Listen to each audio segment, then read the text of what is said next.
Corrupção. Corrupção. Corrupção. Corrupção. Corrupção. Corrupção. Corrupção. Corrupção. Corrupção. Corrupção. Corrupção. Corrupção. Corrupção. Corrupção. Corrupção. Não se fala em outra coisa. Fala agora de Operação Lava Jato. A Justiça Federal condenou Paulo Roberto e o doleiro Alberto José fraude na contratação de navios de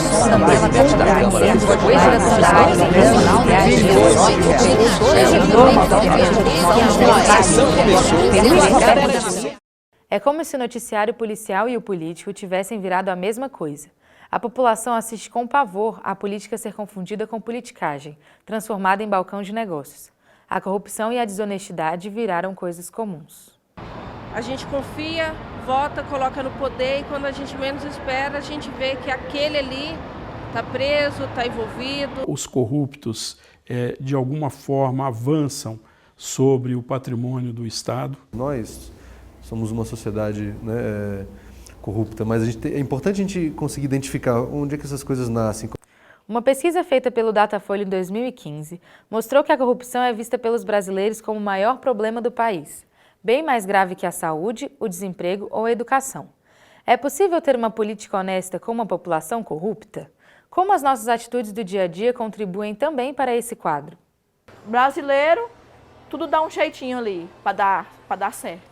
Então é difícil, porque a gente vive uma cultura que afrouxou, que alargou, abriu brechas para que a corrupção pudesse ser de alguma forma aceitável. Que a corrupção começa comigo, começa com você, é o furar uma fila, é o pedir um arredondamento na hora de um troco, essas pequenas coisas que a gente acha que é bobeira, não deixa de ser uma corrupção. A gente naturaliza o fazer cotidiano, muitas vezes, que é errado, como se fosse uma coisa que faz parte da vida.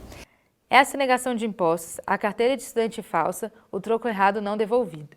Grandes ou pequenas atitudes que contribuem para o problema e ajudam a tornar natural um comportamento que prejudica a todos. Quem sofre com a corrupção são os 5 milhões de adultos analfabetos, já que o Brasil possui a 8ª maior população de adultos analfabetos do mundo. Quem sofre é aquela criança que come biscoito no almoço da escola. Apesar disso, algumas histórias de honestidade nos mostram que nem tudo está perdido. Se a corrupção começa com a gente, a resposta também está em nós.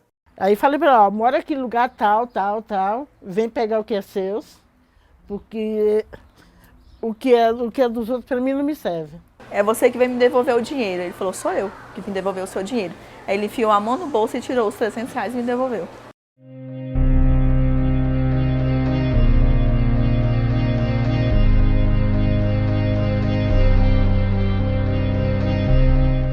Operação Lava Jato são possivelmente as palavras mais ouvidas pelos brasileiros nos últimos meses.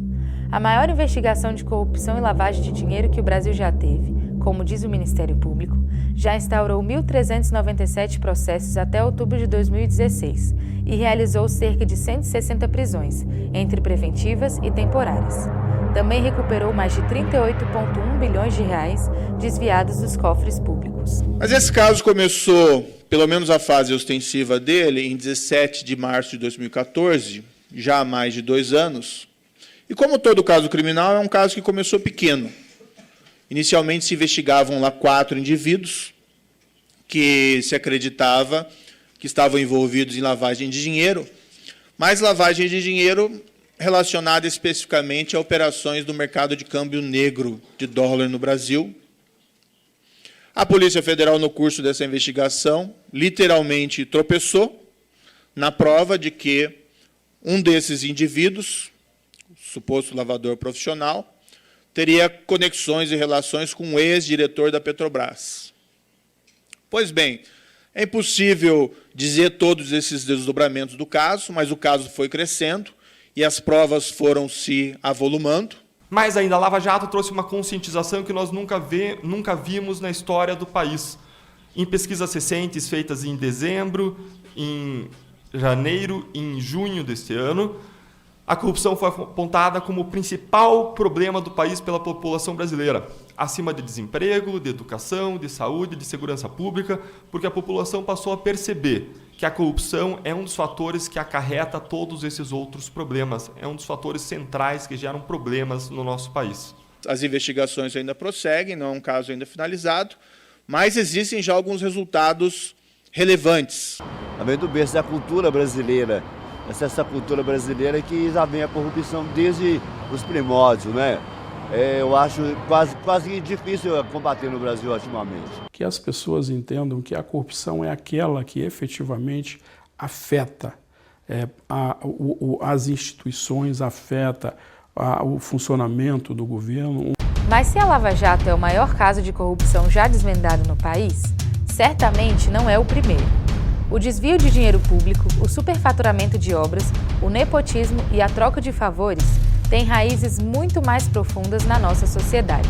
A palavra corrupção, ela é justamente aquilo que rompe com o coração. A corrupção do ponto de vista jurídico, ela está prevista na parte relacionada aos crimes contra a administração pública. E ela tem uma dupla inserção, a corrupção ativa e a corrupção passiva. São atos que dizem respeito a condutas que atentam contra a administração no sentido de promessas, de vantagens, utilizando justamente a máquina administrativa para benefício próprio. Então, há uma tipificação no Código Penal, né, com uma pena específica, e com todo aquilo que diz respeito a esse sentimento de locupletamento em função daquilo que é público, daquilo que é coletivo. Por isso que é um crime que ele é bem da verdade, ele dá uma sangria em todo o corpo coletivo, todo o corpo republicano. Eu vou fazer o meu melhor e vou aqui tentar usar uma linguagem jovem para expressar para vocês o que é corrupção com uma música, dentro do contexto de vocês.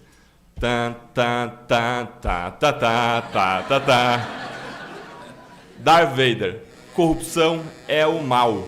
Segundo o Índice de Corrupção do Fórum Econômico Mundial, o Brasil é o 4º país mais corrupto do mundo, atrás apenas do Chad, da Bolívia e da Venezuela, que lidera o ranking. A corrupção no Brasil é um monstro, ela desvia mais de 200 bilhões de reais por ano. Para os brasileiros, ela é o maior problema do país, mais grave que a violência, a falta de saúde ou o descaso com a educação. O que os brasileiros deixam de perceber, no entanto, é que o comportamento dos políticos muitas vezes reflete as nossas atitudes cotidianas. Mentir no imposto de renda, comprar produtos piratas, falsificar carteira de estudante são todas atitudes que alimentam e naturalizam a corrupção. Às vezes você está no trabalho, chega um colega, tem uma fila, e o colega é seu colega, quer ser atendido e você não, vai dar aquele jeitinho brasileiro de ser atendido primeiro, sair na frente dos outros. Então é uma forma de corrupção para mim. Então começa por aí a corrupção. Essas pequenas coisas vão levando à naturalização do que é errado, do que é o roubo, e isso vai tomando uma dimensão muito mais ampla. Então é difícil, porque a gente vive uma cultura que afrouxou, que alargou, abriu brechas para que a corrupção pudesse ser de alguma forma aceitável. Então ela é aceitável. Se você não se corromper, se você não for corrupto nessa dimensão mais sutil, é como se você fosse meio bobo. A corrupção é o que a gente está vendo aí todos os dias, é a roubalheira, essa falta de compromisso dos políticos com a nação. Na verdade, a sociedade brasileira ela tem um mecanismo conhecido como jeitinho brasileiro, e essa forma de se comportar, que isso nas sociedades evoluídas é algo intolerável. Então, quando você vê alguém falsificando documento, falsificação de documento é crime. Tá? Quer dizer, quando você vê as pessoas tentando corromper um guarda de trânsito, dizendo, olha, eu vou te dar um café para você liberar a multa, e assim por diante, são todos esses tipos de comportamento, eles criam a base para permitir que o país continue corrupto. Parece que vai se organizando na nossa conduta uma estrutura que nos leva à corrupção de uma forma bem espontânea, natural, porque, bom, já que o interesse é o dinheiro, dependendo da quantia, eu vou relativizando ali os meios, as ações que eu vou fazer, você vai encontrando pretextos que justificam, tendo em vista as recompensas. Os políticos também nunca tiveram tanta coragem para jogar isso na nossa cara e falar que sim, a gente está fazendo errado e vai continuar fazendo errado, e é isso mesmo. A gente não pode reclamar da sujeira que está acontecendo aqui, da corrupção que está acontecendo, se no nosso dia a dia a gente é corrupto. O jeitinho brasileiro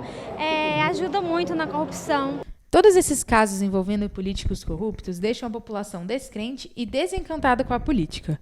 O número de abstenções, votos nulos e brancos, subiu de 26,5% nas eleições municipais de 2012 para 32,5% nas de 2016. Em São Paulo, no Rio de Janeiro e em Minas, por exemplo, eles representaram um número maior que o de votos dos candidatos eleitos. É possível ter uma política honesta em uma sociedade corrupta? Qual a nossa parcela de responsabilidade em tudo isso? Se você tem uma sociedade corrupta, os governantes vão ser corruptos. E se você tem governantes corruptos, é porque essa sociedade permitiu que esses governantes chegassem lá. Isso acaba ficando tão engendrado que a gente não percebe mais, a gente toma isso por natural. E isso é um problema gravíssimo. O jeitinho brasileiro, na verdade, é a forma que ele arrumou de se virar, na verdade. Com o pouco que tem, fazer acontecer. Toda a corrupção, como nós colocamos, ela é inconveniente, ela é inadequada e ela é, acima de tudo, inaceitável. A classe pobre, ela paga a conta da corrupção com a vida. Quem paga é aquele pai de família que perdeu todos os filhos num acidente de carro por causa de buraco de estradas e falta de iluminação na via pública e de falta de um acostamento adequado, que gerou um acidente em que um caminhão levou seu carro e matou todo mundo. Então hoje, quando a gente pensa em corrupção, uma espécie de ambição no sentido do ter, parece que isso revela muito uma insatisfação com esse outro sentido do ser, que é um vazio que nunca vai ser preenchido, né, por coisas no âmbito do ter, mas por uma vida autêntica. Então parece que não conseguir levar uma vida autêntica parece que é o início de toda a corrupção. Tá? Para que você mude o país, você precisa pagar o tributo e acompanhar de perto para onde ele está indo. E se você tiver essa capacidade de acompanhar de perto, de cobrar dos seus governantes e dos políticos para onde está indo o dinheiro, certamente que nós vamos reduzir e vamos reduzir em muito o grau de corrupção que nós temos no Brasil. A campanha nacional da Justiça Fiscal, Quanto Custa o Brasil para Você?, faz diariamente a conta de quanto o Brasil perde com a sonegação de impostos. O sonegômetro é atualizado no site a cada segundo e chega a dar aflição. Nosso país perde, em média, R$17 mil por segundo com a sonegação de impostos. Por minuto, esse número chega a cerca de R$1 milhão. Enquanto você assiste esse documentário, o Brasil perde mais de 20 milhões. Corrupção, falsidade ideológica, pirataria, eles estão enquadrados de uma maneira genérica como corrupção, mas eles não são, dentro do Código Penal, crimes relacionados especificamente à corrupção. Todos eles impactam o coletivo. Como a gente vive uma estrutura individualista de sociedade, então é muito fácil a corrupção ela se disseminar. Com a corrupção, depende como esse sistema de práticas vai se organizando ao longo do tempo. De um modo geral, o brasileiro se indigna com a corrupção no país. Entretanto, muitas pessoas não conseguem se autoavaliar e perceber que o problema não é só dos políticos que lavam dinheiro ou dos empresários que sonegam impostos. É muito comum na nossa sociedade a gente se desviar para os caminhos da inautenticidade. E às vezes isso acontece na nossa mais tenra infância e a pessoa nem tem contato com o que é a autenticidade, ou aquilo vai aparecer de uma forma muito indireta, sempre nas sombras, né? No escondido. O jeitinho brasileiro é o jeitinho de você corromper o outro, de você querer ser esperto, sabe? De você querer corromper a outra pessoa para se dar bem. Mas não adianta ter um movimento amplo como sociedade se no cotidiano eu continuo reproduzindo uma lógica de discriminação, por exemplo. Corrupção é um câncer instalado no nosso país e que com certeza não haverá cura que permita que isso acabe. Será que não há cura? Algumas histórias mostram que podemos ter esperança de um futuro mais honesto. Depois que eu entreguei o que era deles, que eu peguei e fui comentar com o vizinho ali, né? Cheguei lá, tinha umas 5 pessoas. Aí eu disse, gente, se vocês estivessem revirando o lixo e achassem uma meia com R$3.280 dentro, O que vocês faziam? Um disse, uma hora dessa eu já estava no Ceará. O outro disse, ixi, eu jogava a meia fora e ficava com dinheiro. Eu disse, pois não. Eu achei, não fiz isso não. Eu entreguei para o dono. Primeira hora que eu vi, que eu peguei, que eu achei isso aqui, eu disse, a pessoa que perdeu isso aqui está cansado, trabalhou o dia inteiro. Ele está cansado. Isso é dinheiro, é dele. Eu nunca imaginei, nunca imaginei que eu tinha que ficar com o que era dos outros. Foi lição de vida para mim, para meus filhos, que eu tenho 2 filhos de 15 anos. Dias antes também eu fui assaltado lá, a pessoa botou arma em mim, me levaram mais de R$2.000, né? E então ela, com esse medo, ela pegou e passou a guardar o dinheiro dentro da, né? Disfarçar o dinheiro, né? E botar dentro da sacola e disfarçar o dinheiro, para alguém chegar e não achar. Então ela botava ali, não deixava ali por cima da banca, em algum lugar, que se alguém fosse procurar dentro nos guardados, não estava, né? E acabou que um funcionário pegou e colocou no lixo a sacola. Minha esposa me ligou desesperada, né? Eu perdi o giro, todo o dinheiro, todas as vendas. Então esse dinheiro fazia falta sim, porque, claro, era o dinheiro dela trabalhar, todo o dinheiro dela, inclusive até o dia trocar, de passar os trocos. Porque enquanto tem um roubando, né, doido ali para catar o seu. Tem gente assim, honesta, igual a Dona Tereza, né? Tem 2 anos atrás, que eu perdi o dinheiro, R$300, que eu perdi R$300 aqui na loja trabalhando, e aí o rapaz veio me devolver. Um rapaz jovem, bonito daquele, iria devolver esses R$300, sendo que ele ia sair para comemorar o aniversário da namorada dele à noite. Deu 1 hora, aí as meninas, Viviane, ó, já é 1 hora. Eu falei, gente, vocês estão duvidando? Mas espera aí. Aí eu vim, sentei naquela cadeira ali, foi quando ele foi 1h15 mais ou menos, ele entrou pelaquela porta. E aí eu já não tinha mais gravado a fisionomia do rosto dele, né? Quando ele entrou, eu falei, moço, aí ele parou. Ele olhou e falou, é você, né? É você que veio me devolver o dinheiro. Ele falou, sou eu que vim devolver o seu dinheiro. Aí ele enfiou a mão no bolso e tirou os R$300 e me devolveu. No primeiro momento foi surpresa, né? Assim, nunca se espera, eu também não estava esperando de ter R$300 dentro de um embrulho de presente. Então quando eu entreguei para minha namorada, ela viu, ela primeiro viu os presentes que eu tinha comprado, depois viu o dinheiro. Aí na hora ela achou que eu estava dando dinheiro, eu até falei, não planejei dar esse dinheiro para você. E aí o pensamento que eu tive, eu falei, pô, se esse dinheiro estava aí, provavelmente é de alguém que está lá na loja. Na hora eu pensei, pô, tem alguém que está precisando desse dinheiro, alguém que deve estar aflito, procurando, sabendo como que vai fazer agora sem esse dinheiro. Então acho que eu ponho os créditos totalmente na criação que eu tive dentro da minha casa, dentro do meu ambiente familiar. A corrupção ainda é um grande problema no Brasil, e não começa nos políticos, mas em cada um de nós.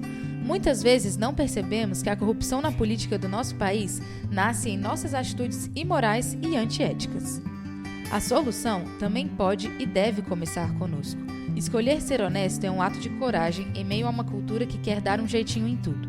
Mas, somente assim poderemos transformar pouco a pouco nossos hábitos errados num comportamento honesto, que refletirá em todas as camadas de nossa sociedade. Que norma foi feita para cumprir e o que é do indivíduo, o que é do outro é do outro. Ou seja, o seu direito ele vai exatamente até onde começa do outro cidadão. A corrupção, né, a maldade vem tomando conta do espaço da honestidade e o mal lá vem, né, querendo tomar espaço, mas Deus vai criando essa situação para o homem ver que vale a pena ser honesto.